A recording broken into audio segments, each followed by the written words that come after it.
Welcome to Project Reach with my two favorite boys, Dario and David. And tonight we are going to be interviewing all these amazing artists. I really hope that you enjoy the show.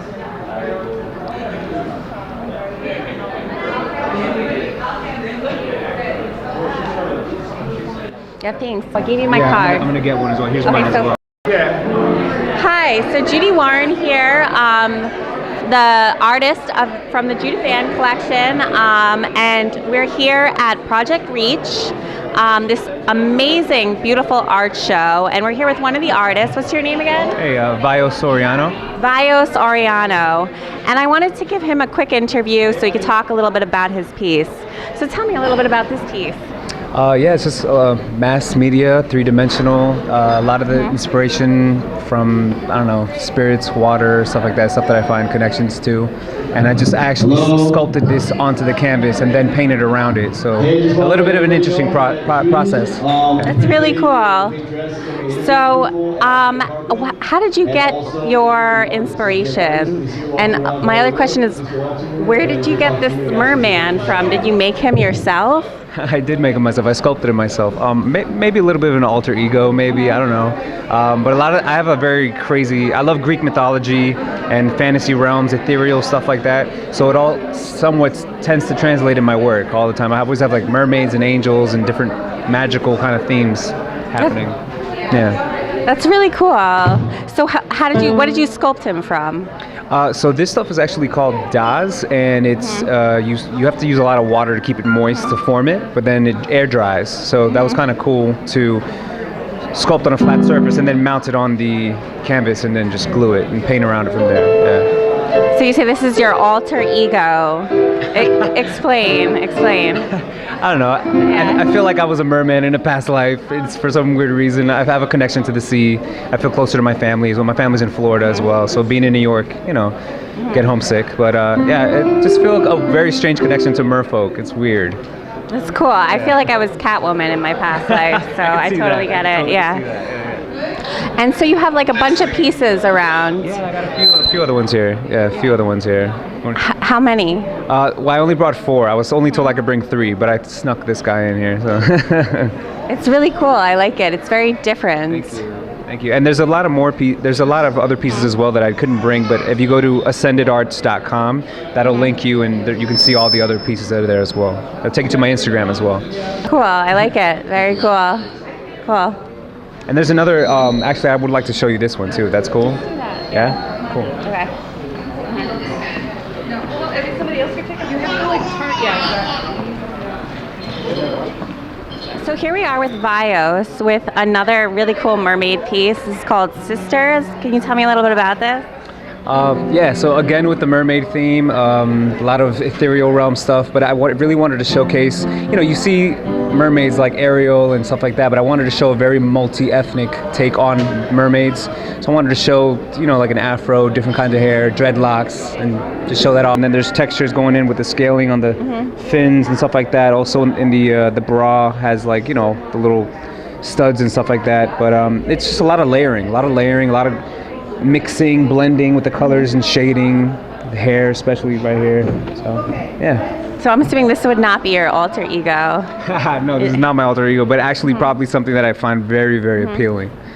Probably something that muses, I guess. 3 muses if that makes sense. So are these ladies inspired by your sisters? Because the piece is called Sisters. No, actually I don't have any sisters in my family, but I guess sisters like, just showcasing like beautiful black Latino ethnic like woman. And I guess that's why you think of like that. They always say, "Oh, my sisters, my soul sisters." So I guess that's why I call it sisters, because it's all just women of color from the islands.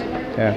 That's cool. So what's your nationality? I'm actually Dominican and Egyptian. Okay, cool. That's nice. I like it. Thank you. Really cool. Beautiful. Thank you. Yeah. So I really love this piece, and I'd like to know, how do I contact you, Vios? People can email me at ascendedarts@gmail.com. Okay. So it's ASCENDEDARTS @gmail.com. I'm also on Instagram, Ascended Art at Instagram. And yeah, that's pretty much it. I also have my own personal website as well, biosoriano.com. You'll see a lot of my acting reel and a lot of the other side. I do a lot of other things, choreograph a little bit, sing as well. So you can reach out to me that way. Okay, awesome. Thank you.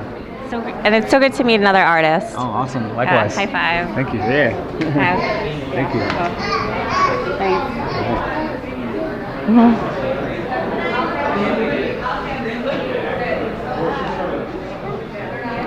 So this is my Omi, my grandmother, and she is one of my big fans. She's going to give me a quick interview. Yes. I just want to tell you that I am very, very proud with you. Now that I see them here, I really realize what you're doing, what you work with it. It is really beautiful. And you are, in so many ways, you are so wonderful. Thank you very much. Yes, I thank you that you are, and I am happy to have you. Thank you, Omi. I have. Okay. So do you have any questions for me about my paintings? Yes. I want to know, Judith, what every painting means to you and what you feel when you do them. So please tell me, everyone, if they have a name, yes, and yes, they have a name, and I guess I'll start with this painting. So this painting is about destruction, despair, vulnerability. yes, It's about chaos, and it's basically showing vulnerability. The nudity shows vulnerability, and a lot of times when I'm painting, I use myself because it's how I feel, and I create a lot of symbolism. So in this particular painting, I'm showing the girl. This is me. It's you, yes. Yeah. And she's in a. The man is representing somebody in your life. I guess he's more a symbol of. Is he going to help? Is he going to hurt her? In the painting, you can't really tell what his intentions are. She's in a situation where if she doesn't get help, she's in trouble. And as you can see, the earth is crumbling. There's snakes coming out. They look like they're going to attack her. She has a sword. And you can't tell if he's trying to take it away from her or if he's fighting the snakes with her. And on her part, because I am not sure if she is scared. She's very scared. Yes, very scared. And you see, there's a dragon. The man, he's a pirate. And there's an S. So is he Superman? That's kind of the Superman signal, or is he a pirate? And pirates generally do not have good intentions. And tell me now what this represents here. So this painting is, I do a lot of Adam and Eve paintings. I like the snake. The snake symbolizes an awakening of intelligence. There was a time that humans did not know any better. They were animals, and the story is that once they ate from the apple and the snake told them to, they had self-awareness. And sometimes it's hard to know, is it easier to not be aware or to be aware? And this painting is very sexual, but it also, if you keep in mind that sexuality is reproduction. It is not just, it's how our human race continues. And I've always been totally in love with Catwoman. And once again, this is symbolic of me, which is like the cat goddess. In Egyptian times, women were very powerful. They were just as powerful as men. And they also had the god of cats. So I kind of put that in, and she's like a strong, independent woman, strength. I'm a big feminist, and she has angel wings. And he is also, you can't really tell, is he Lucifer? Is he a fallen angel? He has the horns, and he's still an angel. Yeah. Would you like to tell me what this painting is representing? So this painting is a fairy tale painting, and it basically shows that here the fairy is being captured, or is she being released? You can't tell. I always leave it up to interpretation. And here's the cage. The artwork symbolizes. This is really very, very nice. I like it. Thank you. Yeah, and I admire you, and I wish you luck for the future to make many more, because they are really very. Thank you. Very sweet. Thank you. And then moving on, I have this painting, which actually just won an award at my school for honorable mention. What were you gonna say? I do like this one, which I don't know what this represents, but it is really beautiful, you know. Thank you. So this is an abstract painting down here. This is abstract, and this is one of my first paintings that I did when I was a teenager, actually. And I brought it here tonight. It's kind of where I started. Yeah. And I wanted to talk just a little bit about this painting. This one's called The Escape Artist, and it basically is showing that kind of like the world is crumbling around her. There's all this chaos, and she can't hear. She has these snakes on her ears. She's deaf, yes. Well, she's not deaf. She can't hear what's going on around her because she has these headphones on. She's not deaf, but she doesn't. She doesn't hear because the music. She's listening to music. She's watching. She's looking at her painting. She's completely.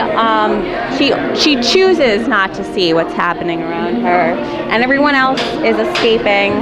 Therefore, the escape artist. Everything's going up in flames, and she just keeps painting. She doesn't want to see. And this is. I have to tell you that this is very, very different, but I like it very much. So I wish you luck. I like you, and I wish you luck, and I wish you a nice future. Thank you. That's what my you should do. biggest fan. Yes. Okay. Yeah. Everybody should be so lucky to have an Omi like this one. Yeah. Thank you. And you can find me, you can go to my website if you're interested in purchasing my artwork. It's www.judithanncollection.com. And I look forward to hearing from my buyers and my fans. So here we are with Jose Pagan. And I'd like to hear a little bit about your artwork. I love these pieces. Tell me about them. Well, they're from the Chromaticity project, which is an offshoot of a 4 or 5 year long project called the Black Light Photo Experiment. It's actually shot in UV light, black lights, and then what I do is I process them because they're multiple exposures, and then they give off this contrast in color. I mean, in color, it's a different total world. That's why I had to separate both of the projects. I love them. So are these photographs or are these paintings? No, they're photographs. They're long shutter exposure photographs. Like models have to sit there for a long time while I get different exposures to kind of capture every exposure. That's why it just punches out at you when you look at it. So what inspired you? What created your inspiration for these pieces? Well, years ago, around 2006, I did filming, short films and stuff like that. And it was okay, but I didn't have total control over the final outcome of my products. So I decided to kind of go into photography and start art projects, and this one was inspired actually by my wife. I just decided one day, I said, let me shoot you and let me experiment with some UV bulbs that I had laying around from a party, and a new idea was born because it was a unique approach combined with the HDR photography that we have now in the market. And I combined both and created something totally new. So is this your wife? Are these pictures of your wife? No. These are actually friends that volunteered. I have had family, members, I've had co-workers, I've had people that just reached out to me and said they want to be part of it. I have over like 11,000 photos from this project alone. And who is this? Who's this lady? Is this a friend, a coworker? Yeah, it's one of my friends, and she decided to do it, but she was as shy as far as her face. So I said, hey, let me put a ski mask on you and shoot something weird, you know. So I put her in this setting, and it just came out awesome. And who is this? These are women, right? These are all women, or is it this one's male? I can't tell. One male and 2 females. Okay. You know. And how do you find the artists, the models? And you're like, hi, can I photograph? You know what's funny? When I found out doing a nude project was how people easily say yes. I didn't think it was going to be that easy, but then somebody told me, no, it's because of your vision. They said your vision is what sold them. It wasn't that you were shooting a nude. And I said, you know, oh, that's awesome, because it's like to tell people to just take their clothes off and to sit there for 2 hours for me. And most of the models were never models. These are most people that never taken off their clothes in front of a camera, or better yet, in front of somebody they didn't take their clothes off in front of. So I was really happy for that. You know, it's kind of that vulnerability, and that's what creates these shots, is because they're not trained to be a model, that they're more natural to me. So let's say someone's interested in buying this piece. How would they find you? Well, they can find me at www.paganphotography.org. And on all social media, you can either find me on Jose Pagan Photography or Pagan Photography. Thanks. Thank you, Jose. Thank you. So here we are with Melissa Luciano, who is a sculptor, a artist, and I'd like to know a little bit about, first of all, I'd love to know about this skull. This is great. Tell me about it. Well, in this piece, I have traditionally worked very fast, and I was learning about the Buddhists that make the sand mandalas, and so I wanted to try a piece that was going to be very time-consuming and tedious, and try and work on being more patient. So this was one of my first pieces that I did that with, and it has over 5,000 sequins that are set individually with pins, so it was very tedious and very frustrating, but I think I really liked the way it turned out in the end, so it was worth it. So tell me, how long did it take you to make this piece? It took about 5 months of working on it, you know, a couple hours a day. Wow, I love it. I'm just going to take a quick look.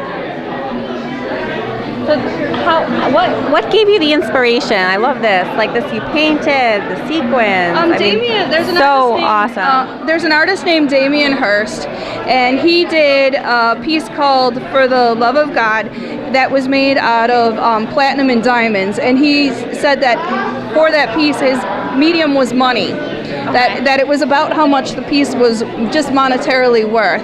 And as a working class artist who can't work with diamonds and platinum, I kind of wanted to comment about the fact that the art is worth something even though the materials aren't worth anything. So that's what was my inspiration. I love it. Very cool. And tell me about these 2 other pieces. These are great. I love them. Thank you. This piece I was contemplating senior citizens and how in their day programs they're always making things out of garbage because it keeps the costs down, so popsicle sticks or egg cartons or things that are discarded. So I kind of wanted to invent a craft out of a recycled material, something new that hadn't been done, and that's what came out of it. It's a recycled bleach bottle and washers and a milk jug. That's so cool. I like it. And then you got baby arms. Yeah, I just like the aesthetically. I wanted to hang the exclamation point off of something, and those I work with found objects, and I saw those and I liked them. It's really cool, really fun. Thank you. And tell me a little about this piece down here. This is made of all individual wood matches, and it's a comment about time passaging, the passage of time, which is always a theme. Dealing with themes of mortality and the passage of time. So it was just very time consuming to make with all the individual matches, and then I wanted to set it on fire to just kind of get over the fact that it took me so long to make it. And I love it. That's what it is. This happened. I made it and I burned it. So this happened means you made it, you burned it, or does it mean something else? Or I just was hoping that the viewers might think about what it looked like before it was burnt, or the fact that it was just the process of making it, and now it's the end result of it, and how did it get this way, and maybe just provoke some thought. I love it. Very cool. So let's say I want to look you up. I want to find out more about you. Where can I go? I really don't have a web page or anything like that. I just show every now and then, and I'm just a working class artist. I show when I can.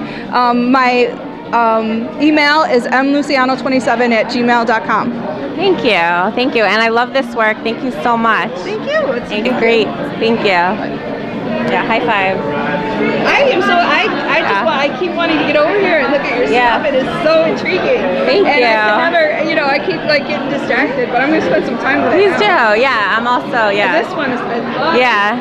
This is about feminism. A lot of my paintings are all about feminism. It's like strong I definitely feel woman kind of Xena thing going on. Yeah, thank you. Cool. Thank you. And I hope that you guys can come to the website and advice and photos. Yeah, thank you so much. Yeah, thank you. Yeah, I was very envied. I looked at them a lot. Yeah. So here we are with the beautiful Miss Shenna. She was singing tonight. Absolutely fantastic. Love your music. Tell me a little bit about yourself, Shenna. So, hi, my name is Shenna, and I am from Virginia. I moved here recently, about 6 months to New York. I'm a singer, songwriter, actress, model. And yeah, I love it here. I currently perform with my band. I'm working on my second EP right now, which is due for release in the summer. Okay, and what's the name of your band? My band is just Shenna and the Dreamers. My first EP was called Dream in Color. Nice. Yeah. Okay. So tell us a little bit about your inspiration for your music. What inspires you? Oh yeah, definitely. Just the people I meet on an everyday basis, honestly, and just what I go through real life. I want people to listen to my music and they're like, wow, I could relate to that, And it's just authentic emotion, basically. Yeah. Nice. And tell me a little bit about the song that you sang tonight. So my song Stranger is basically about me just changing throughout my life. I went through a stage of I was trying to find who I was, basically. I feel everybody in life goes through that stage where you're just like, where am I going? Maybe this person's pulling me back. And that's what happened to me. I felt like a lot of people in my life, were just pulling me back from doing what I wanted to. So that's what Stranger is about, just who I am today. So Shanna, you wrote the song that you sang tonight. That's amazing. Do you write a lot? Do you have like an album or? Yeah, right now I'm working on my second project. My first project, Dream in Color, was my first original project. I was known for singing covers by Corinne Bailey Rae, who also inspires me as a songwriter. But right now I write for myself and for various other artists. Have a few of my songs on TV right now, placed in some TV shows. So it's very exciting. Great. Yeah. Thank you. I appreciate it. So where can I can find you on TV? What TV show can I look you up on? If you look at Finding Carter, my song Take Your Time is on there. So it's pretty cool. Nice. Can I so I can also find you on YouTube? Yeah, of course. If you look up Shenna Vivo, SHENNA Vivo, that's where my YouTube channel. And also Twitter is SHENNA Music, Instagram SHENNA Music. Nice.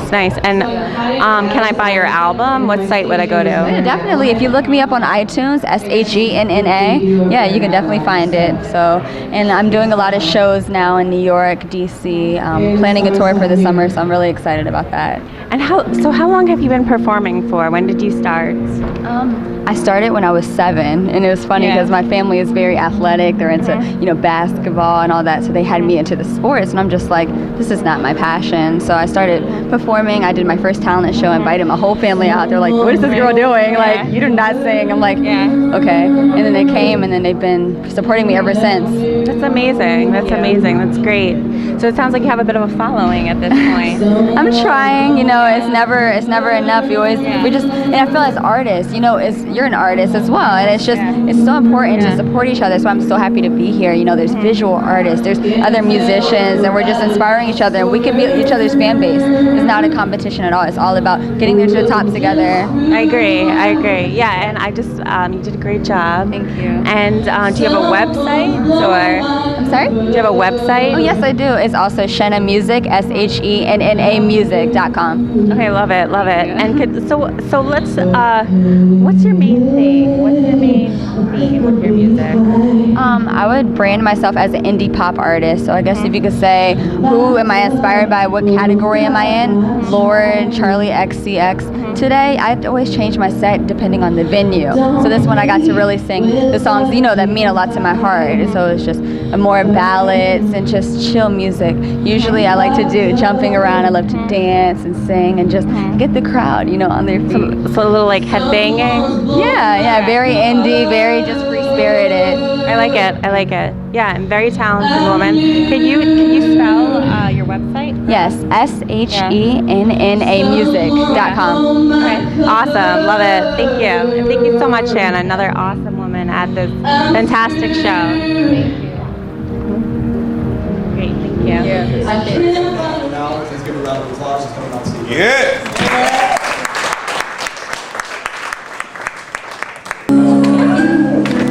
What I said was the heat of the moment. There's a little truth in between the words we spoken, but it's a little late now to fix my heart is broken. Please don't ask me where I'm going, 'cause I don't know. No, I don't know anymore. It used to feel like heaven. It used to feel like magic. I used to hear those violins playing heartstrings like a symphony. Now they've gone away, and nobody wants to know the truth. But you won't believe what love can do till it happens to you. I changed. I dyed my hair, changed what I wear. I don't even know what to say. Stupid, you got that overplay. You're a fool. Now I'm lying here. I'm sleeping wide awake. You were my best mistake. Do you remember me? I'm not the same.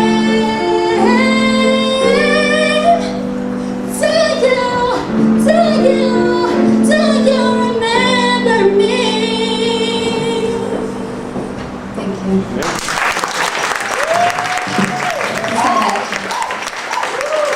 Please stay around. There's going to be other musical acts tonight. And if people like to follow me and keep up with my music, I have a show at Webster Hall next month. You can follow me at Shenna Music. That's my artist name, my real name is Shannon. Shenna Music, SHENNA Music. And yeah, stick around. Thank you guys. So here we are with Yafat from Israel, and I love her, Jean-Claude Van Damme.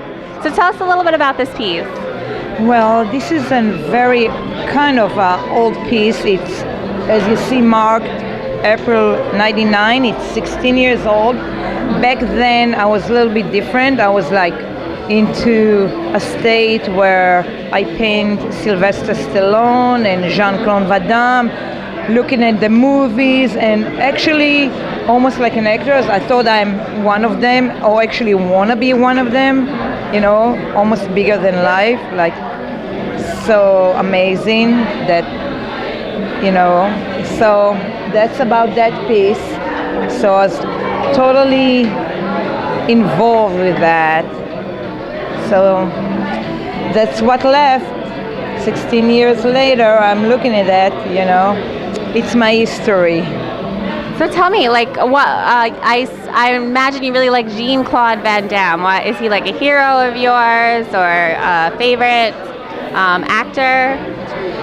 See, I used to have this boyfriend who used to be into action movie, and I hated that. And one day, I look at that and I'm like, wow, like all this muscle and heroism, and I just sink into it, and then I admire that so much that everything I admire, I paint. Or it's like romanticism. You can see that also in John Lennon and Yoko Ono. Yeah. So, and also the thing of being in the public eye is so strong that it just creates a strong sphere. I don't know. I like that. I do. I like that. That's really cool. Yeah. So let's say I want to look you up online. Where can I find you? You can, now I have the page in Facebook, but I'm really looking into global exposure. That's my, I believe I'm all over the place. So we all over the place, and it's just a matter of time as things click together. Everything's so fast now, and I think my painting is something that people are afraid of being so simple, and I'm not afraid of it. That's cool. I feel you. More power to you. So let's say I want to look you up on Facebook. How can I do that? Okay, https://www.facebook.com/YIFAT13. Awesome. Thank you, Judy. Thank you so much. Thank you. It's a dream catcher. Yes, I like dream catchers. At home. Cool. Yeah, I actually make them. I'm a jewelry designer. Yeah, also. Yeah. I love Yeah. dream catcher. Thank you. It's supposed to catch my bad dreams, but I don't know. Sometimes it doesn't work. Also help Yeah. catch the good dream. Hopefully, that's the hope. You know. Yeah. And thank you so much, Yifat. Thank you. Stephen. Thank you. Thank you. Mwah. Thank You are so amazing. Thank You're you. out there. Thank you. Thank you. Good. I pass it. So here we are with Henry, another amazing artist at this event. Totally love your piece. Tell me a little about it, Henry. What makes you tick? Well, basically, like, try to corrupt the senses through vulgarity, you know, like, try to be a little vulgar and try to express or reinvent colors.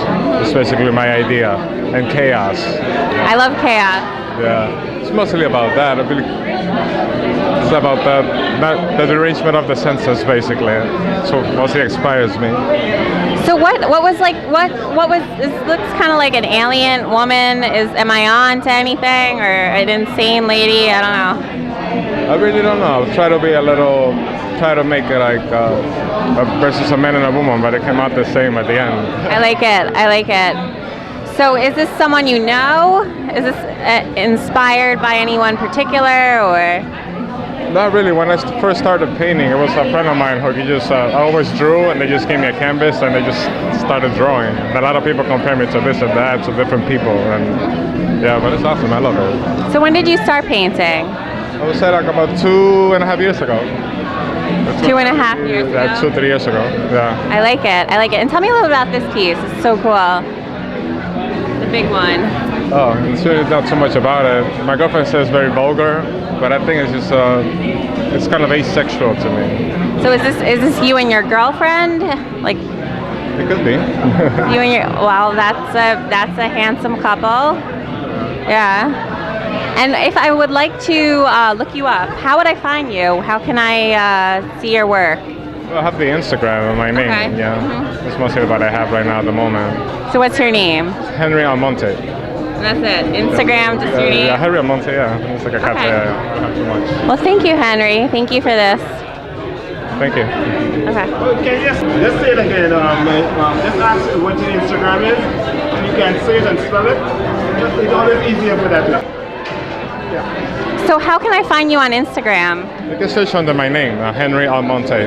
And it's up, what the Instagram name is Cacata, C-A-C-A-T-A, 8888. Thank you, Henry. Thank you.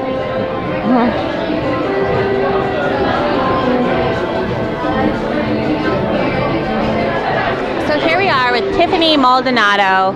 Totally love her work. Tell me a little bit about it. Well, I guess I was inspired a little bit by, last minuteness. And I mean, as a person who doesn't really incorporate color to her fashion sense and everything, I guess my work actually speaks loud for me. I'm a very powerful, emotional person. Life and its experiences actually motivate me to paint and keep going. But for the most part, I guess this is the inside, idea of who I am. But yeah, like I said before, everything is all about life experience and, the desire to move forward. Having faith, having hope, incorporating style and all this craziness. And then I wound up with this. So tell me, who is this? Who's this gentleman over here? Oh, this gentleman is actually just a caveman. A caveman, I like it. I guess I also incorporated my concept of what the perfect man looks like in its most natural state. Very perfect. Yeah. Yes, really hair and man. Yes, very masculine. He looks like he just came out of a battle. Mm-hmm. And the concept here with the red is supposed to empower that. And obviously the currents and the change and all this organic feel to it. It's supposed to show the end to a new beginning. I like it. Very man. Yeah. Oh, thank you very much. Tell me about these two pieces. I love them. This one right here. Oh, sorry. Another one is another angle. I'm sorry. Let's get another angle. Sorry. Let's say it again. Tell me about this piece. So tell me about this piece up here. It looks like the green gremlin man from outer space. Well, that one is actually a product of friendship gone bad. Friendship gone bad. Okay. I'm actually a fan of the Zodiac. Whole spiel, I guess you could say. And he was a Capricorn, but for some reason he inspired me. He was the first actual Buddhist I've ever met.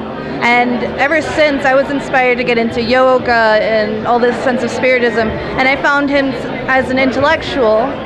So I wound up painting this, even though I had somewhat of a grudge towards this person for, personal reasons. I found it a beautiful thing to know somebody who would actually practice this kind of spiritual, practice, I guess you could say. Cool. And, it wasn't that big of a deal for me at the time, but now that I see it, it's been 5 years, and I see it to this day as more of a positive piece. I love it. And tell me about this piece. It looks like a pug tree with an apple. Good, bad. I love it. Tell me about it. Thank you. The thing with this one, I'm in love with this one myself, and I hope I can't get rid of it. The colors and the aspect of the tree being unrooted, coming up into the sky. I wanted this one to represent hope and faith and just make people happy. The pug and the tree. Well, I have a dog, and I see dogs. I guess it's like our best friend. That's the person that we trust the most sometimes, as human as they are at sometimes. I think it's a beautiful thing, and I think they should be celebrated, But for the most part, I did the tree and the apples. I picked an apple tree because the idea of what an apple stands for in Greek and Roman mythology is love and power and all this other stuff based on poetic randomness, I guess you could. I like it. It's my favorite so far, and this is all about love and hope and moving on up. I love it. So I'm imagining this is your puppy or pug. She was just laying on the bed, and she inspired me to do this because, my goodness, she's like my child. And love it. Yeah, she's my best friend as well. they don't have to say a thing, just to, you know, lay there and make you feel happy. I get it. I have 2 cats, so I totally understand the love of animals. Nice. So you have you have 1 puppy, 2 cats. 2 cats. Love it, love it. I'm an animal lover. I'm addicted. Good. So, but yeah. Let's see here. I don't know what else to say about it. I feel like people should incorporate their own imagination to these pieces, and that's what I think is the most important thing, you know? I love it. Other people have fun and let their imaginations run wild. And as a person, I guess, I don't know. So where can I find you? I'd love to look you up. Well, I'm on Facebook most of the time. I go by the name Tiffany Marie Metallic, METALLIC. Love it. And I got the name for a number of reasons. I have metal in my body, literally. Nice. So I just decided to go with the concept. Half woman, half artist, half machine, half animal. Well, that's too many halves. Quarters. Yeah. So yeah, let's see where else. I do have a Twitter, I do have an Instagram and a Tumblr, but I don't network on them just yet. But I'm up and coming, so I think that's the main place to find me. Facebook? Yes, on Facebook. And well, I'll be working on those soon. And can you spell your name for us so we can look you up? Sure. You can look me up anywhere as Tiffany Maldonado, Tiffany, Marie, Marie. Maldonado, Maldonado,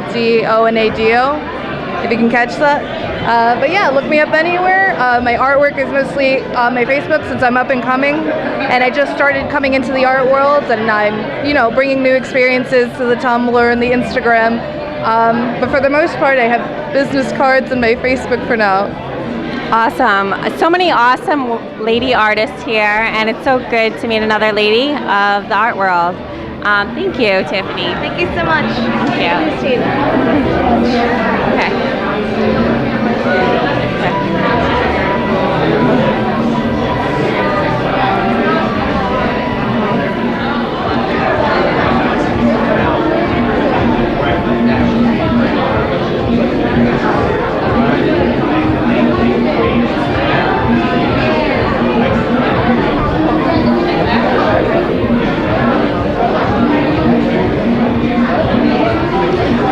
So here I am with my friends and fellow art students. We go to school together actually at the Art Students League, Mr. Nick Beyer. And tell me a little bit about your artwork. I'd love to hear about it. Well, it's just very expressive, you know, like free. A lot of passions, like influenced a lot by like Basquiat, you know, de Kooning, Rothko, Warhol. Rothko, Wallow. So I know I'm always seeing you painting. You get really into it. You like to listen to music when you're painting. Yeah. Tell me a little bit about your process. Well, I start off more like with like a rough sketch, you know, from a model I'll be doing class, and then I like elaborate on it, you know, whatever emotion comes to, you know, and then I kind of like react to it. I like it. And you just sold a few pieces. Yes, Tell me about that. Yeah. Well, I sold 3 pieces at Art Expo. So that was, you know, a great experience to be in a show of that magnitude, you know? I feel you. And so Nick, where can I look you up? I love your work. Tell me, where can I find you online? Well, I'm at on nickbeyer.com, nickbeyer.com. I'm also representing group.net, BLINK group.net. And how much are your pieces selling for? Let's say I want to buy one. They're selling right now for $1,200. $1,200. And you just sold 3 pieces for that price. Yes, I did. You're probably very proud of yourself? Yeah, I mean, I just want to keep working, to be honest. Make more art, you know, make as much as possible, keep creating. Are you auctioning anything off tonight? Oh, I might be. I have to double check and see, you know, but I definitely have this in the Juried show. Okay, cool. I love it. And Nick is also a friend of mine, and it's so great to have fellow artists that you can we inspire each other. Yeah, definitely. With our creative minds. And thank you so much, Nick. I love your stuff. Love the colors. So fun. Thank you. All right, thank you. So Nick, when did you start? When did you start creating art? I started like preschool. I feel you. I get it. I can remember like my first time. It was like a landscape. It was in Bahamas. So I just remember everyone in class was drawing, and I just remember mine was very messy. But I liked the feeling. It felt very natural, like a past life type of experience. So I guess I've been drawing all my life, you know? I feel you. Yeah, people always ask me, they're like, so when did you become an artist? I'm like, I was always an artist. Exactly. You don't become one. Yeah.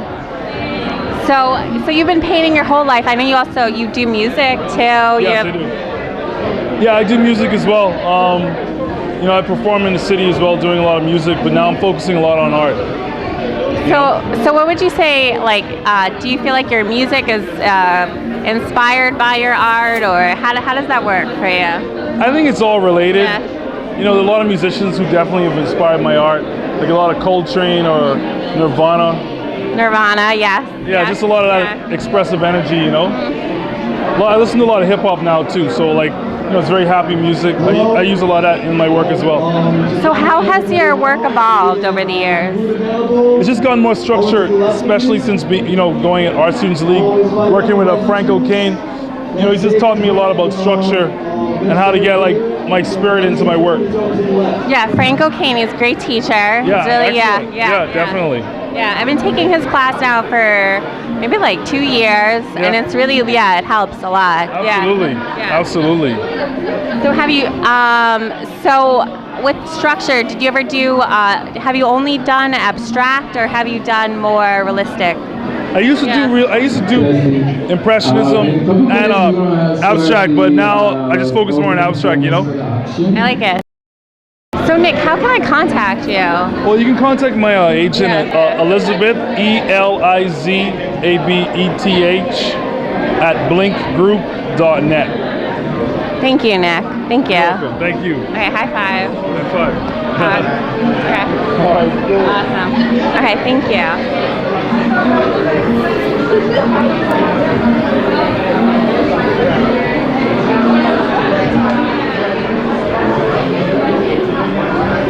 So here we are with Dominique, female artist at the show. Totally love your work. Totally love the female inspiration. Tell me a little bit about this. So I always, like as you said, I always do female-inspired work. It's just something that I'm always like feel strong about, and each work kind of just represents something. Like it's just a movement of like one idea to another and to another, and everyone always asks me, okay, so why do you always just do women? I don't know, it's just something that I'm like passionate about. So I'm assuming you're a feminist? Yes, of course. Okay, awesome. I mean, it's not even, you know. It's Good. I always try to like just do different cultures of different women, so that any girl can come up to my work and like really appreciate that like there's probably a girl that looks like her. It's not often where you can see that in like someone's work where they can embody different cultures. So that's what I do here. And this lady, so I feel like they all look a little bit like you. Yeah, people often say that. I mean, it's not like deliberate, but it happens on accident. I mean, you're the artist, you're just going with it, and it just kind of happens. And I totally love your usage of colors. Thank you. Yeah, I strictly use fluorescence, so then they do glow under black light, and I feel like that's a little fun quality about my work. And who are so I'd say these two ladies are you, or what inspired you, and you say that inspired you, or? Yeah, typically I use, ideas of just different women. I don't use just like one woman or like one photo of a woman. I just kind of like juxtapose many different images and just different qualities that different women possess. Thank you. And like, let's say I totally love your work. Where can I find you? I want to look you up online. Yeah, DominiqueDavenport.com. I'm also on Facebook, Dominique Davenport Art, and also Instagram, Dominique_art. Okay. I'm just like all over. You have to be. Nice. And how long have you been painting? I've been painting for a while now. I went to an art high school. I also graduated from the Fashion Institute of Technology. And I went to FIT. I love that school. Ah, yes. Yeah. So I went for illustration. Same thing with high school. Went for illustration at Art and Design High School. Nice. So would you say, and this looks like an Indian, a lady from India. Are you Indian? No, actually, like again, like I try to do each and every culture. The top one, I just use images and ideas of like a Middle Eastern woman, and just I love the decorative quality in their clothing and in their jewelry. And I currently like work in jewelry, so I felt like that was like a great tie for me to do. So like when I like use the same concept that I do in my jewelry work with my job, that I did in her like jewelry of her necklace. So it just ties in with what I do. Nice, yeah. And then this painting here is all about censorship, and in the media, if I were to put a woman, bare chest, it would be an issue. People would flag it. So I felt like instead of giving other people the opportunity of like flagging my work or censoring it, I decided to do it in my own kind of way. Yeah, I like that. And I also design jewelry. I can see like you like colors a lot, and that's very fun in jewelry design. Love it. And could you spell your website for us? Oh yeah, sorry. Okay. So yeah, it's DominiqueDavenport.com, which is DOMINIQUE in Davenport, DAVENPORT.com. Thank you so much. Thank you, Dominique. Thank you. Thank you so much. Love your work. Thank you. Appreciate it. Perfect. Okay, cool. Thank you so much. Good. So where can I find you guys? Oh,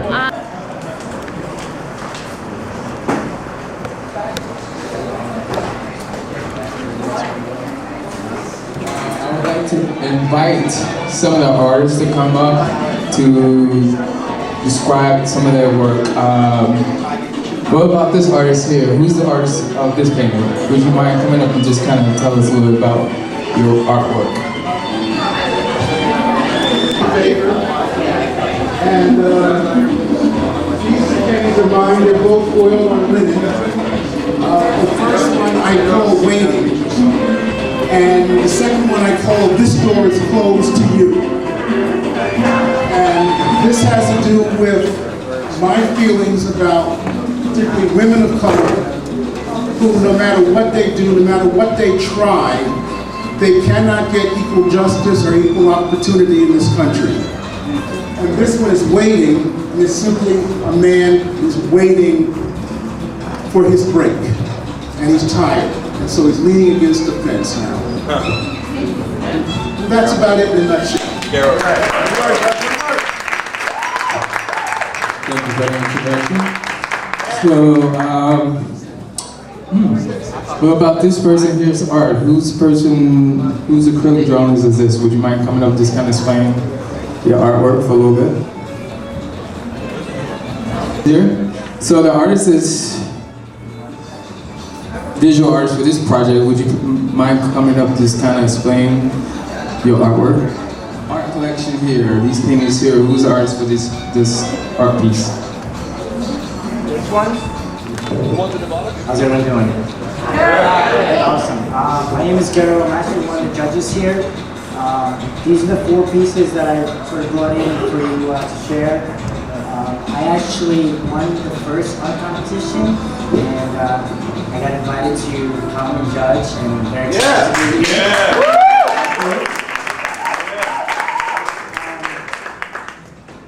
I had a gentleman I was just speaking to earlier regarding one of my pieces, going to black frame, the little boy.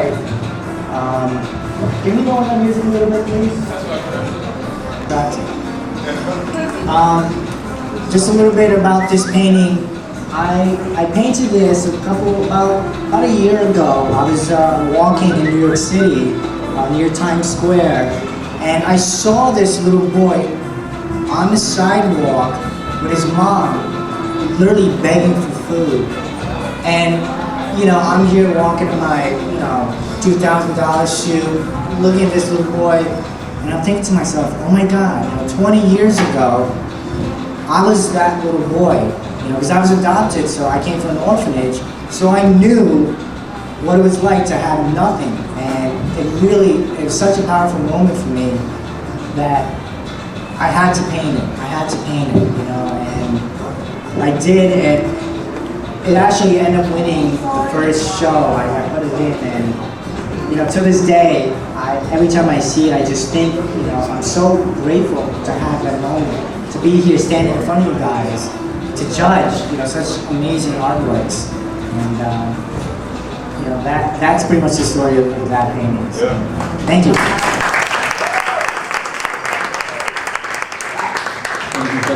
introduction. Okay, moving on to the next artist. Hey, how's everyone doing? This is one of my pieces titled Rothkopf, inspired by Basquiat. This deals with a lot of space, movement, freedom, things like that. So, it's a layered approach.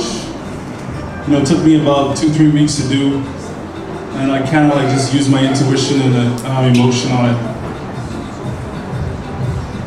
So that's about it.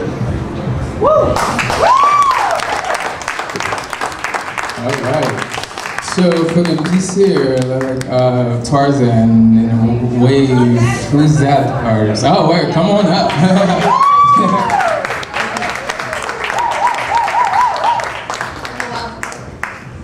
Hi everyone, my name's Tiffany Maldonado. I actually did the 3 over here, and in a way they're supposed to kind of merge into each other. But to explain my piece, the Tarzan, he actually is kind of a Tarzan. He's it's supposed to be a caveman, kind of transitioning into a new era, which is why he's fading in. And I wanted it to look kind of bleak, and the red is supposed to represent power, and he himself is a powerful being. And I guess the theme of it was transformation. And I guess I wanted to make it as simplistic as possible. So, other people can judge it however they want, have fun with it, play with their ideas and their concepts. The other 2, this one was actually inspired by a personal event where my sense of spiritual awakening began. I started learning about Buddhism, getting more into, learning about things in life and trying to get into as many life experiences as possible, and learning that life itself is an experience, and that's where you gain your knowledge from. And the pug tree, I guess as most people can see it as, my favorite piece, is inspired by... So that's my piece. My name is Dario. That piece is, I'm a second jury member as well, and creator of this showcase. And it's just a beautiful painting, photograph of the baby that I found. And I just painted it, it's not really that deep. He just had wonder in his eyes, so I call it Wonder for that reason. I just really thought it was a great photo. And then I have another piece over there. It's actually an orgone pyramid and the chakras. And kind of the auras, kind of, the chakras, each chakra kind of reverberating outward in the, the light spectrum. And I call it platonic orgone. And it's got the platonic solids, each chakra, going all the way up, and just kind of coming full circle. So that's what those 2 pieces are. That piece is actually the 4th piece that I've released from the Chakronicity series. I'm releasing a piece per show that I exhibited. And there's 7 pieces, there are 8 pieces in total for it. And they're going to culminate to a one-man show that I'm going to have at the end of the year. So, thank you.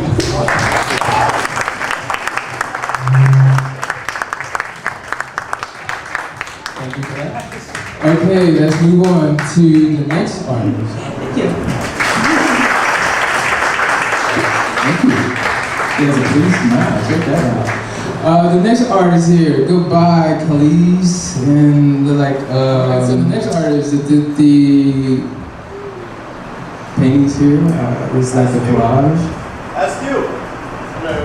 Good. Alright, cool. Step up and tell us a little bit about your artwork. I go under the name Eva. I'm a traveling portrait artist and started a project last year in January called Public Auctions. It's these 5 pieces on the wall are part of the series. To experience it, you look at her and feel it. And I try to use a lot of strength and strongness, powerful imagery. And I think sometimes you have to do something that's different, something that evokes an emotion. And I think that's a big part of being an artist. You gotta be real with yourself. And I just want to say thank you so much, Edith. Thank you so much, Dario. Thank you for having this beautiful show. Judy. And she is an author. She has a book. Check that out. Okay, I think this is a nice little sculpture right here in the center of the piece in the room. Can somebody just take a little quiet minute, just look at it? I just said, with the artist.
No, thank you.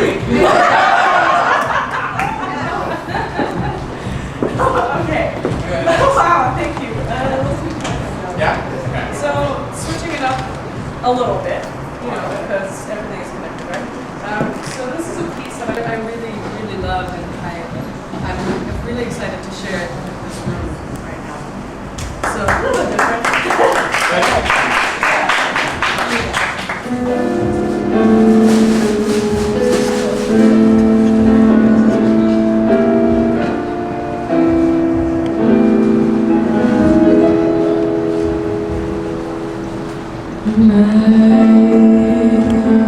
Funny Valentine,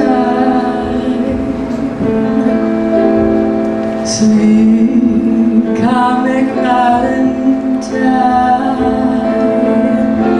you make me smile with my eyes. Your looks are laughable, unphotographable,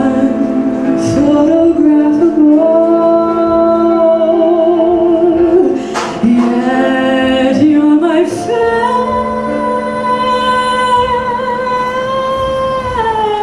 work of art.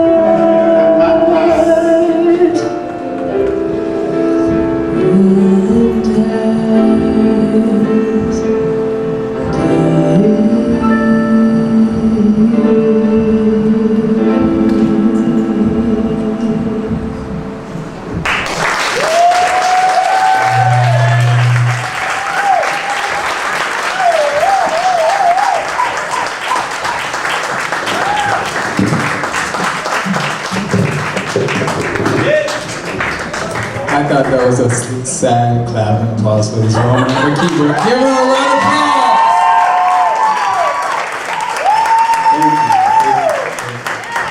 You guys should check her out. She's amazing. She does everything.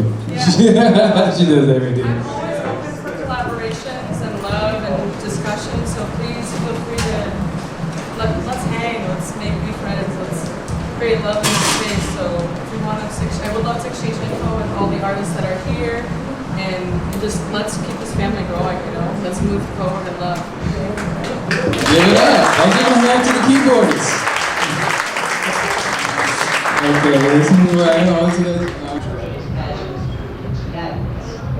So the remaining pieces of this wood, I take over, and I use this machine to make pieces. Hi, so here we are with Julia, also known as Jules, an amazing opera singer. She performed for us tonight, and I totally loved her music. Could you please tell us a little bit about your music, what inspired you, a little bit about the song that you did tonight? Yeah, sure. So the first song that I did was the Habanera, which is a piece from the opera called Carmen by Juried, and it's a beautiful piece because about a woman that is very rebellious and a big lover, and the song talks about, you know, I'm a rebellious bird, and if you love me, you know, good luck, and if I love you, then you should really watch out, kind of thing. And so it's a piece that I've been doing for a long time, and kind of resonates very much as a free spirit and a lover. So that's one of the many inspirations for doing this piece tonight. Yeah, I love it. I totally love the inspiration. Totally relate. So could you tell us? Did you write this song yourself?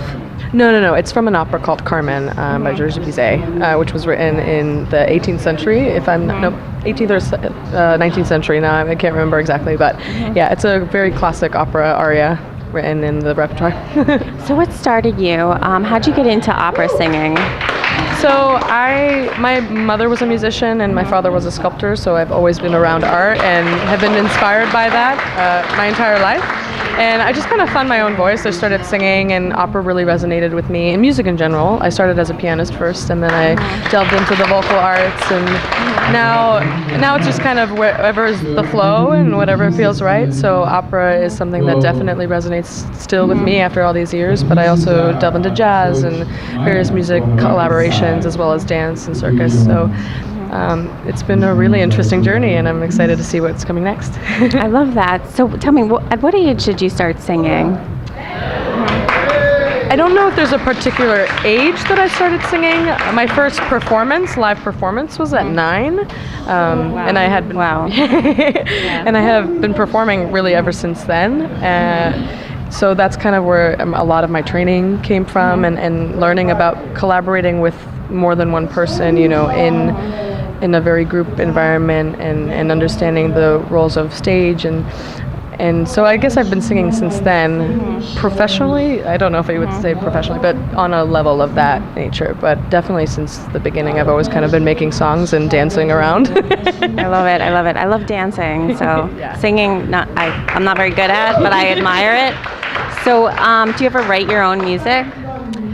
Yes, not more of sort of as a healing avenue than to perform, although I am definitely interested in pursuing it a little bit more and seeing if I would perform my own music, because I do play piano, I dibble dabble in guitar and bongos and whatever kind of instrument pulls me. But so I do write a lot of poetry and some tunes.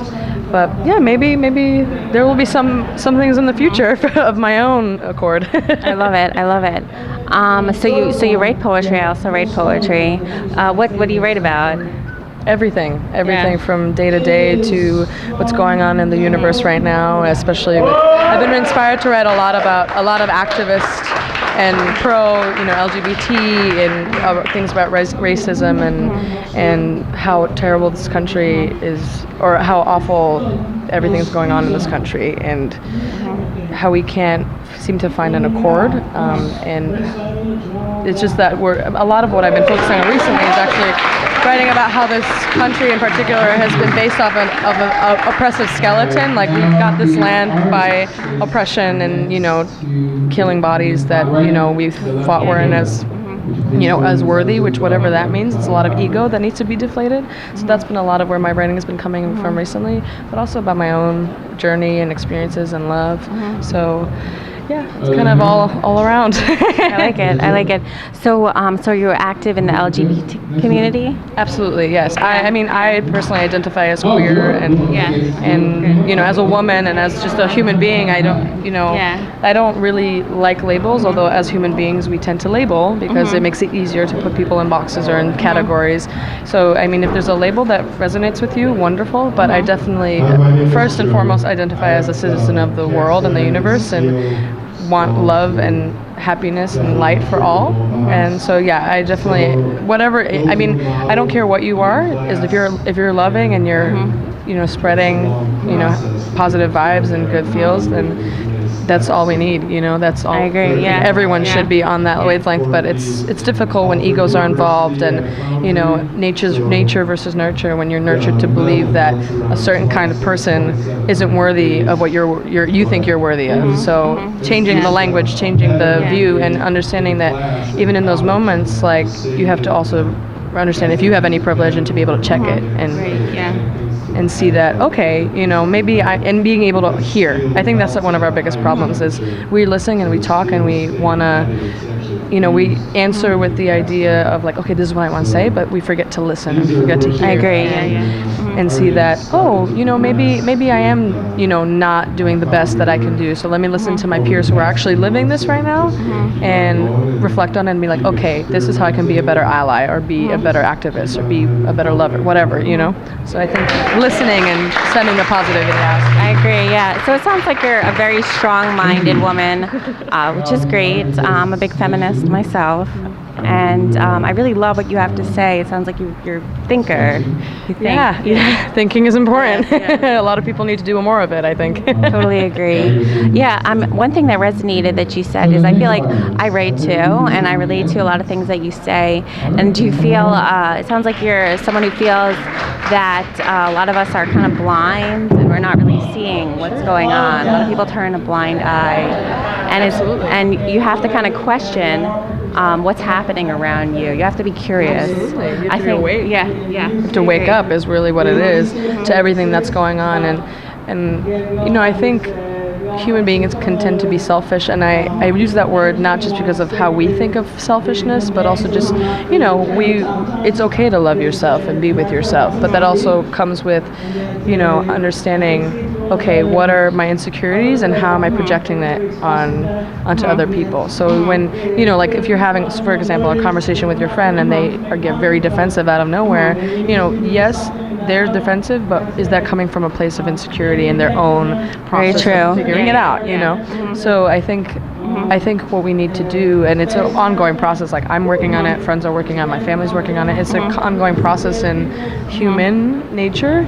Very true. Yeah, we need to shift, understand that you're not always right, and that it's okay for someone to check you, because that's how we grow and move forward. And it's our journey. And find a way for equality and everything, and we're a long way from it. I was at the protest yesterday, and several friends got arrested and beaten, and just why are we, there's only so much that you can do peacefully until like nothing happens. So violence then erupts, and it's being able to change the narrative of like, okay, I understand where I stand, so let's check our privilege, let's check, talk to each other, discuss, ask questions, and be able to move forward together. I love it. Yeah, very true. Yeah, and I'd love to do, how can I find you? I want to know more about you. How can I look you up online? Sound very, like you got a lot to say. Yeah, so on Instagram and Twitter, it's Jules Partyka, JULSPARTYKA. You can also find me on Facebook. It's Julia Partyka, JULIAPARTYKA. And I'm always posting and sharing, and if you want to meet up for tea or hang out, and talk whatever, I'm always down. So collaborator. Okay. And totally great to hear what you have to say. I love it. Great. Thank you so much. And thank you. Good. That was good. Yeah. But hey, I think I'll be fine. I'm locked up, but I've got my time. I don't play with what I can't find. I'm locked up.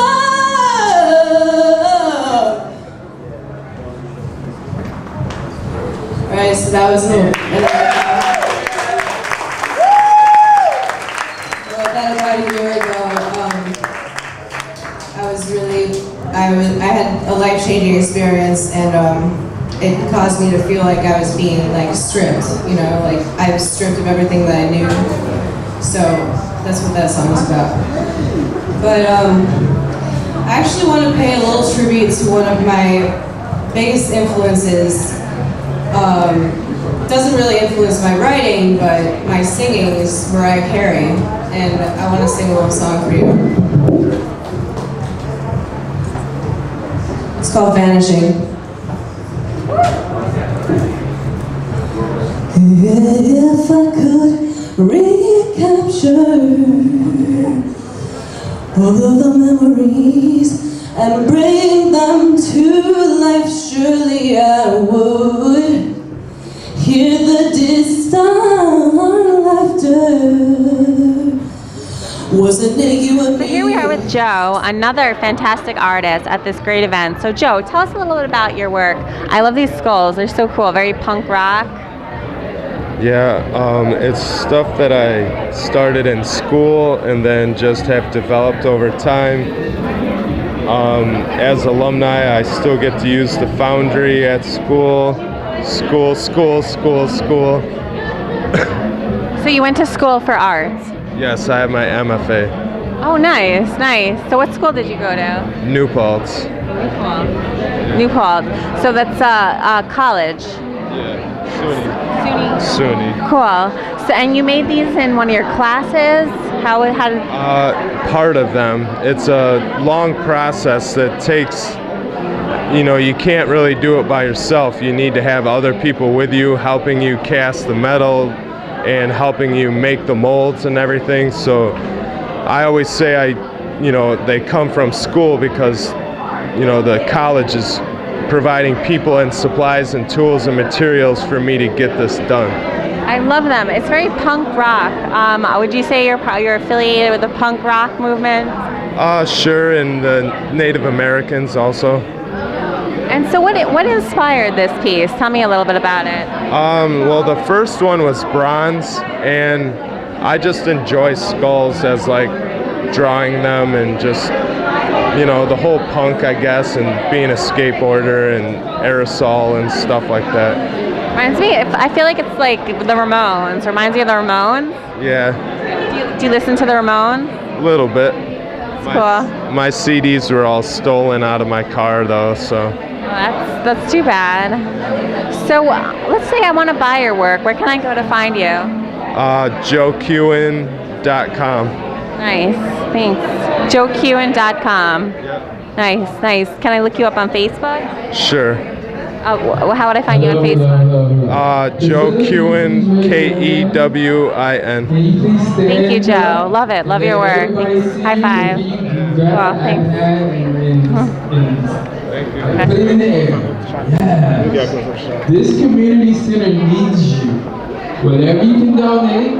So here we are with Miss Catherine Carey, the lovely designer of these hats, very fashionable. So Catherine, tell me about this hat here. I love it. Tell me a little bit about it. This is called the Django hat. I'll bring it out for you guys so you can actually see it.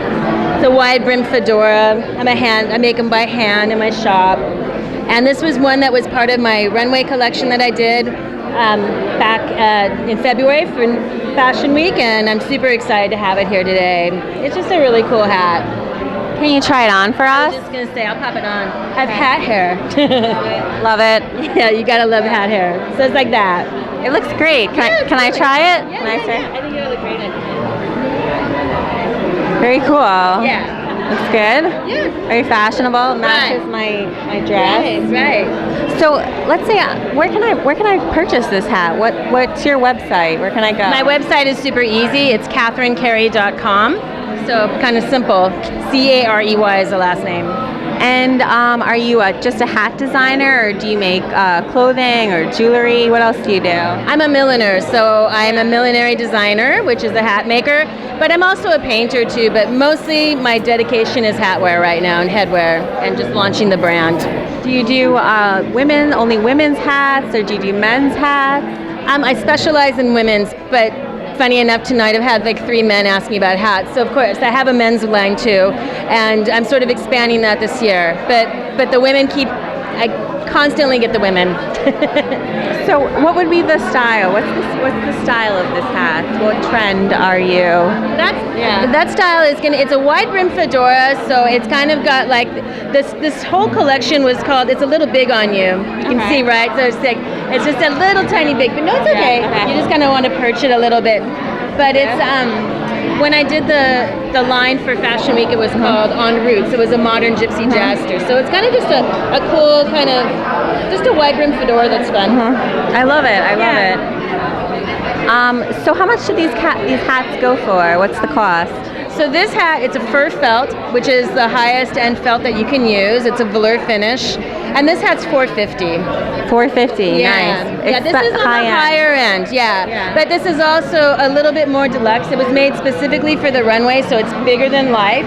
And it's just got, the details in it. There's a wire inside the ribbon to give it its feel. So this is a higher end. The hat that I'm wearing is called the Great Daily Boater. This is also a fur felt, and this is like $225. So my hats are around that. Okay. Yeah. Okay. Yeah. And what's your website? It's KatherineCary.com. Can you spell that for us? Sure. It's KatherineCary.com. Okay, and absolutely love it. And do you mostly do pink? What colors do you specialize in? As far as the color palette, well, in New York, everything goes in black. So there's always a black version of everything I do. And then I really love this blush color because it's really pretty on a lot of women. I tend to do a lot in the straws. I do natural. I'm kind of a classic girl, so I like things that are just sort of classic standards.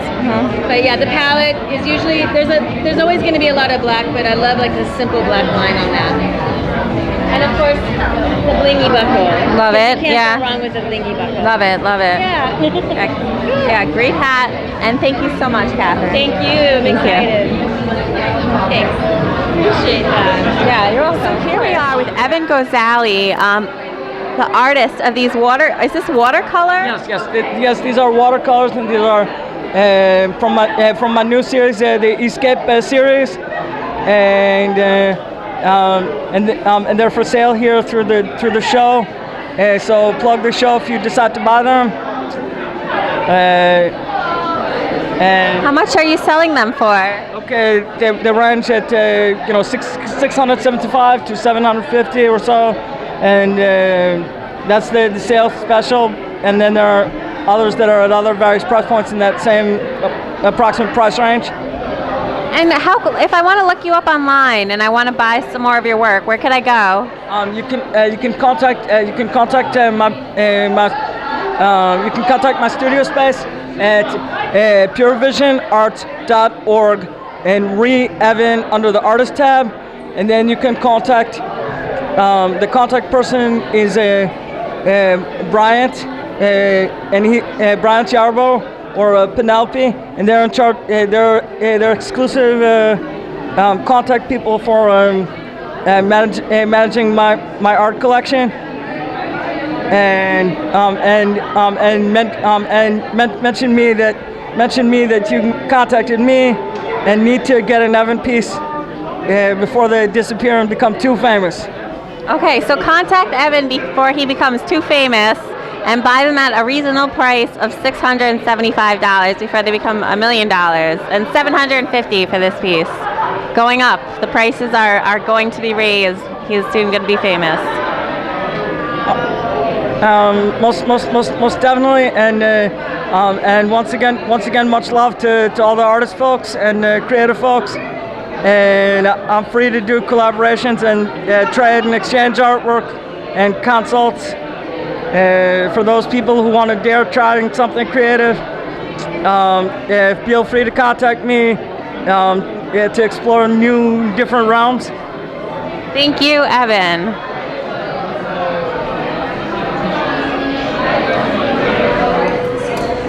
The two pieces I'm auctioning. So I'm auctioning two pieces. They're two of my lesser expensive pieces. The first one is completely abstract, hand-drawn. It starts at 15. Are we doing an auction where we're raising the price, or no? Okay, well it starts at 15. If you want to pay more, you can pay more. And the next piece is a Picasso-esque piece. painted, and it starts at $45.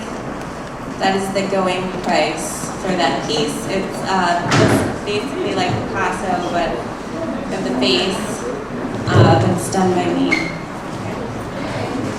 I'm not wearing the flyest outfit for this, but you can picture that.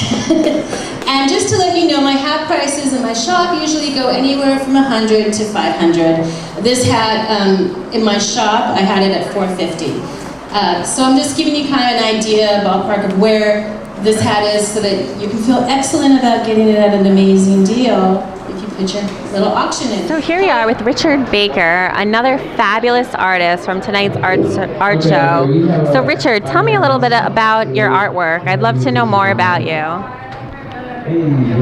Well, I've come back to art after being absent from it from a number of years. I studied art at Music and Art High School, but then decided to become a lawyer. And after a legal career, I decided to go back to art. So I've been painting now again for about 4 years. And I completed this painting this year. I call it "This Door is Closed to You," because I wanted to make a statement about the inequalities facing women of color in particular, but people of color in general in the United States, and for that matter around the world. It's oil on linen. I like to consider myself a colorist. I like color. I like to use color, bright colors, to make my points. I don't like dull, dismal paintings. I want the paintings to pop out and make people notice it. I think it speaks for itself. We have people in a different dress and in different states of pathos that are, looking at a door that is completely sealed. And that's what I was trying to say there. That's awesome.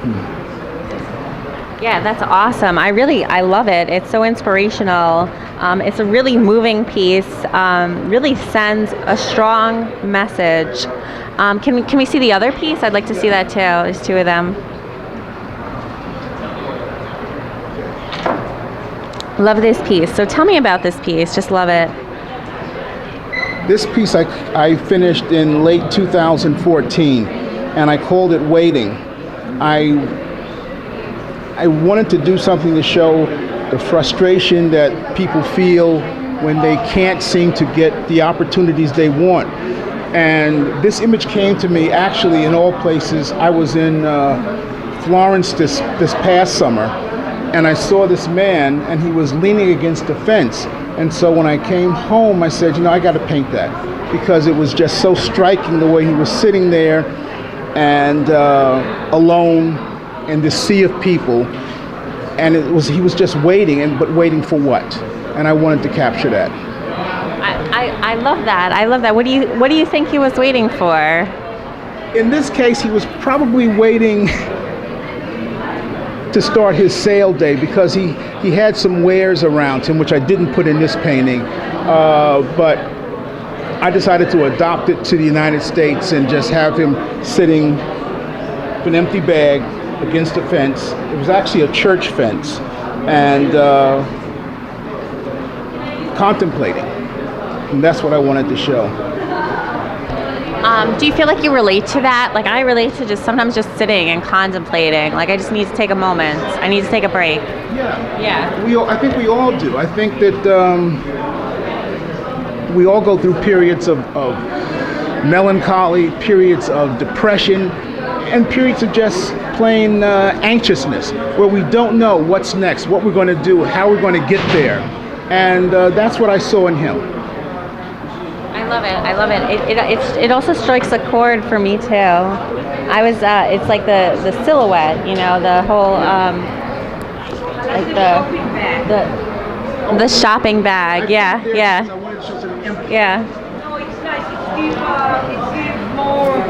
It gives more kind of complexion to the simplicity.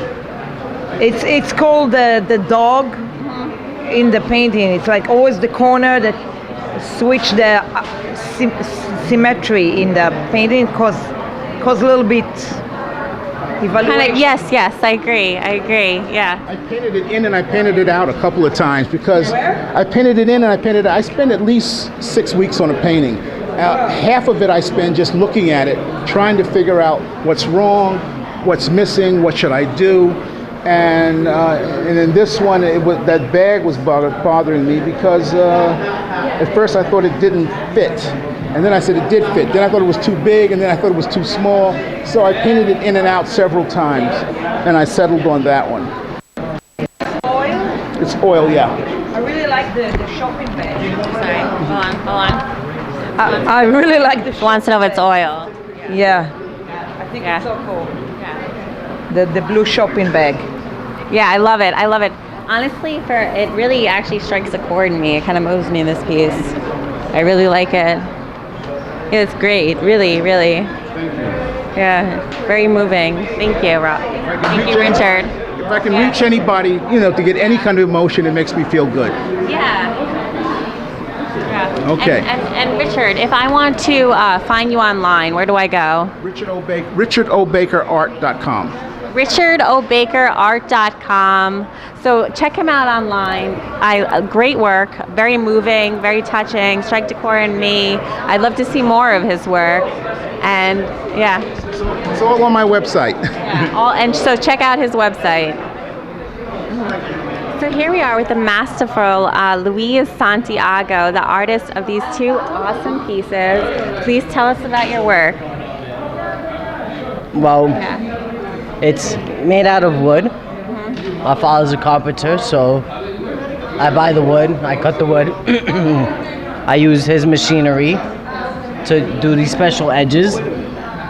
And I buy Montana spray paint, and whatever comes to my mind, depending on my feelings, my emotions, the music I listen to, I just go with the flow. The colors represent my mood. I was very excited because I got invited to this event. So I decided to do some white, and it just flows. I can't explain it. I have such a passion for it. It just comes out, and I love it. I can do it all night long. And this is actually one of my second pieces that I was just messing around with. Yeah. And a lot of people offer me to buy, but I'm not gonna give it up. Other than that, I love it. I can do it all night. I'm a graffiti artist. So it takes you how long to make a piece? Sometimes 10 seconds, honestly, and sometimes an hour. And let's say I'd like Depending on how much detail work. Depending on how much detail work I put into it. I love it. So let's say I want to look you up online and I want to learn more about your artwork. Where can I go? My Facebook, on my Facebook, it's my name, Luis Santiago, and it's ellisinkhtheworld.com. ellisinkhberto.com. Can you spell that for us? LSINKTHEWORLD.com.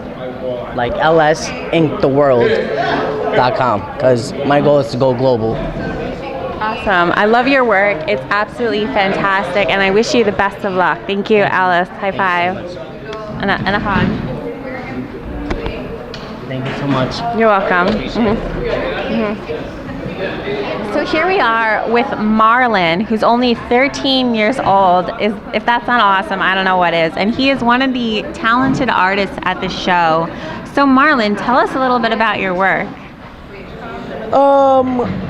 I was inspired by Dragon Ball Z, of course, the first one.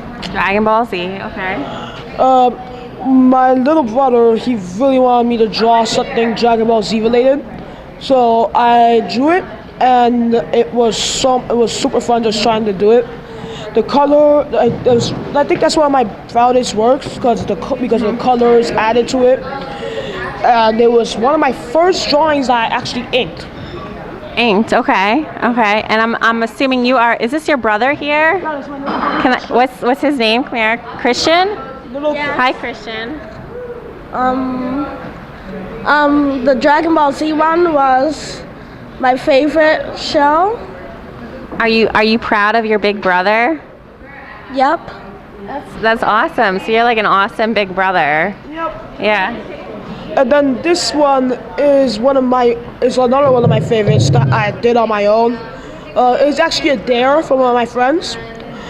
So I was there to draw the cover from Bloodborne, the video game. Very bloody, gory video game for PS4. So I'm assuming you love video games mixed with your love of art. Very much, yes. So I drew this when I setting it not to come anything like this at all. And then when it came out, I just wanted to add more, but it came out perfect anyway. That's amazing at 13 years old. I mean, I was also drawing when I was a kid. You gotta, you're born with the talent. So have you been drawing your whole life? Yeah, a little bit. I started drawing when I was, 3, 4? But I was really into cars back then, so I didn't really draw. And then when I turned 7, that's when I really started drawing more often. They weren't the greatest drawings, of course, but I improved after years, and then you see this. So are you planning on being famous when you grow up? Yes. I want to be famous. I want to be famous for my art. I want to be famous for my stories. And I also want to be famous for making a video game. I'm not gonna lie. So he's going to be a multi-famous young man. What if you became someone who does the art for video games? Would you see yourself doing that as an adult? I do see myself doing that, yes. I see myself doing that, and I also see myself making my own game completely. And what would your game be about? I have so many ideas, but there's this one that I recently came up with. So there is a guy named Lurik. He is one of the deities that are in the above world, which is basically like heaven or like where the gods live. And this deity was supposed to become what is called the superior. It's basically like the king of the deities. Yeah. But one person named Surik cheated using black magic, and he made Lurik lose. So when Lurik found out about this, Lurik was gonna get his revenge, but Surik banished him to Earth. And what's going to be the name of this video game? Lurik's Revenge. Lurik's Revenge. So when you buy Lurik's Revenge, whenever this young man becomes a famous video game artist, designer, Murel, was it? Say your name for us and where we can find you on Facebook. I don't have Facebook, I have Instagram. Instagram, where can we find you on Instagram? My Instagram name is Drawing Industries. Okay. I do features, I do requests, I do just random drawings, I do original art. If you have a request, just go on that Drawing Industries, and I'll answer and I'll try and draw for you. And can you spell your name for us and your Instagram account? My normal name or both? Marlon. That's Marlon. Okay. Marlon. And then Drawing Industries. DRAWING _INDRIES.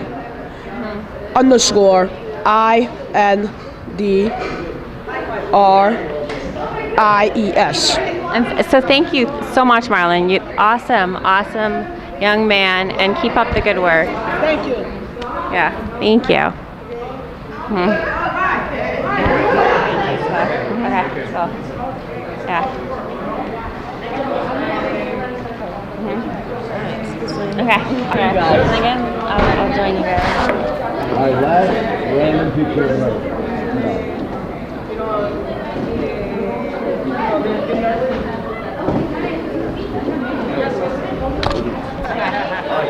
So here we are with Dario and David. Totally amazing show. I love you guys. please tell me a little bit, like, how was it putting this show together? Like, tell me about the hard work you guys did. It was a lot of fun. I mean, we've been going to a lot of art shows, going to a lot of, I've been exhibiting in a lot of shows. David and I have been networking a lot of events, and more or less, we've been finding a lot of talent, you know, as we always do, and we found a really good group of people for this show, people that are very talented and also very humble, you know, and I think that for that reason it was very successful. A lot of people met each other, a lot of people connected, you know, maybe there'll be some collaborations afterwards, and I thought it was very, very fun. Any words of wisdom, David? Well, I just appreciate that everyone has came out to support the mission for Project Reach, because that's the most important part of this event, and also the part that the artists come together to fellowship amongst each other and enjoy each other's energy, which is great. I feel like we're building a level of conscious energy. We are all guiding shining lights, and when we leave here, we will feel great, and that's what I feel like I can take away from this event. Yeah, you guys really have accomplished a lot. I mean, this event was amazing. I was really impressed. It came out beautifully. You guys had food. You had, how many artists did you have that showed up? That showed up, a few didn't show up, but probably about, we hand selected, we were kind of choosy, so I'd say about, I don't know, 12, 15 artists showed up, but we had quite a bit more as well. Did you know most of the artists that were here? We knew a bunch. Well, they were like randomly picked artists. That's what we do. We go out, we look at people's work and say, oh, we like your work. You know, let's collaborate. And that's how it works. Yeah, and one thing that's absolutely amazing about you guys is you're so good at networking. You guys are like amazing. Like, you're so ambitious. You're constantly putting yourself out there. Does it ever get like tiresome? How is it? Yeah. It gets a little dull when you want to do creative stuff, you know, I mean, you wear so many hats. I mean, this is all our stuff, you know, all these different brands are David and I combined, you know, and separate, you know, so I mean, for the most part, like, when you really want to dig into portfolios or just having fun, getting into the creative flow and things, it sometimes kind of takes you out of your element, but, you know, it's also really cool because, I mean, there's nowhere else like New York City. I lived in other cities, you know, there's not always a lot going on, you know, so I mean, it's like I want to just sit at home and relax and just have one of those veg out days, but then I remember there's something really cool going on, you know, and I just go and I have a great time and I don't feel bad about it afterwards, and then I find the time to draw on the subway or something, you know. Yeah. Well, I would just say the easy part is that the fact that it happened. The hard part is always trying to make a decision whether or not whose work is worthy, and especially in, you know, in the company of you two, you guys are very experienced visual artists and in detail, and I'm just based on what I see and how it makes me feel, which is important, but it's also to, as a fine artist, to understand the detail because of your educational background, training, so forth. So that's the hard part. Is really making and zeroing in what piece is effective and what's worked. Honing in. So comparative to your show last year, I was here. I loved your show last year. This show was like huge. How do you feel? Like, how do you feel in comparison? You feel like this was, like, you've come a long way? Yeah, I mean, the last show was a lot of fun and people seemed to really enjoy it. And it was a smaller AnkhLave, but this is a much larger network. We pulled some artists from the last showcase, and, you know, we also just found a lot of really great artists as well. So, I mean, it's been really successful. And, you know, I mean, we got a lot of donations for Project Reach, you know, and I mean, they really, I mean, as David said earlier, they have budget cuts, and, you know, I mean, it's very difficult for a lot of charity organizations to be able to pay the rent. So, I mean, it's just amazing that we were able to do this event, and, you know, we're going to keep doing it here every year, hopefully. Hopefully they'll stay open. Yes, that's it. Yeah, a great show. Have you guys, do you feel like you've learned anything? Tell me what you've learned from your experience growing. You guys are not just artists, but you're event organizers. Like, that's artists, fashion. You guys are really in it. You're in the industry. What have you learned? Well, I've been organizing my own events, like one-man shows and things, for, you know, about 8 years, and this is a lot of fun too, curating group shows and whatnot, meeting a lot of other artists, you know. bringing in musicians in and just making it an all-around experience for people. And I just love it, you know. I mean, that's all I can really say about it. What I love about it is the fact that we're like in America's biggest city, and there's so much talent, and there is so much undiscovered talent that don't get the chance to exhibit their art because of finance and so forth. So I would like to continue to be the hope for both categories. The unheard song heroes, you know, the artists that are not able to exhibit their work in, you know, Chelsea Art Gallery and so forth because of the income bracket or culture background and so forth. We just want to continue to open the doors to where artists are able to express how they feel on paper, canvas, photography, whatever medium they feel fits their needs. I love that. I love that. Yeah, you guys are great. I love both of you. Can I give you both like a big hug? I love you both. Okay. Yeah. I really just want to say, Judy, I really appreciate you and your videographer. This is the second year in a row that you've come out and you've interviewed just everybody. You've been really amazing with that. Your turnaround time, I mean, you put that last video up like a week after. Yeah. I mean, you're really fast, and you guys are really on it, and I really appreciate your putting all the talent out there. You were hustling today. You were talking to every single artist. You didn't get a chance to sit down and relax or hang out with your family that was here, you know. And you could have just been by your pieces and talking to people about your work the whole time, but you were really here trying to get to know everybody else. We really appreciate that about you. So, I mean, you're a staple for our shows. You're welcome anytime. New York Fashion Week is around the corner. We've got that coming up too. We've got the Unsung Heroes Awards ceremony for a lot of talent that we find when we network. You know, a lot of these people will be incorporated in that in a category. Also, some of the musicians we found, September, November is going to be a lot of fun with those two shows. And then next year we're going to come back with this show again. It's going to be even bigger. Yeah, you guys, it's amazing. And I have to say thank you to Stephen AnkhLave, who is the videographer for these, who does a great job. It's great. I really love coming to your shows. I feel like you guys inspire me. I learn a lot. I really do. Like being around like other ambitious people is really good for me. Like I love it. I love both of you. I gotta give you a hug too, David. So tell me, another question, website information. Yeah. My website is DarioMooreArt.com. So it's DarioMooreArt.com. And you can also find me on Facebook, Dario Moore Artist page, and on Instagram and Twitter, same username, DarioMoore_art. David? My website is theevolutionproductions.com and theevolution.net. That's where you find me. Love it.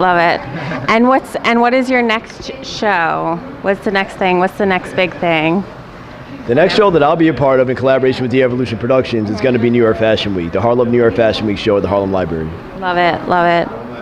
Yeah, thank you so much. Okay, now a group hug. Mwah. Okay, thank you. Because really it's wonderful and you did a very good job, Judy. You worked very, very hard here with everybody, but I'm very proud with you and keep your work for the future too. So I wish that you will paint and be a spokesperson. A spokesperson, yes, because you do it very nice. Thank you. So thank you for. It was a very nice evening and I enjoyed every little time that I had. Okay, thank you. And and thanks. And I just want to give a special shout out to thank Stephen AnkhLave from Trading Photos. And thank you, Omi. Okay, I love you very much. And okay, thank you.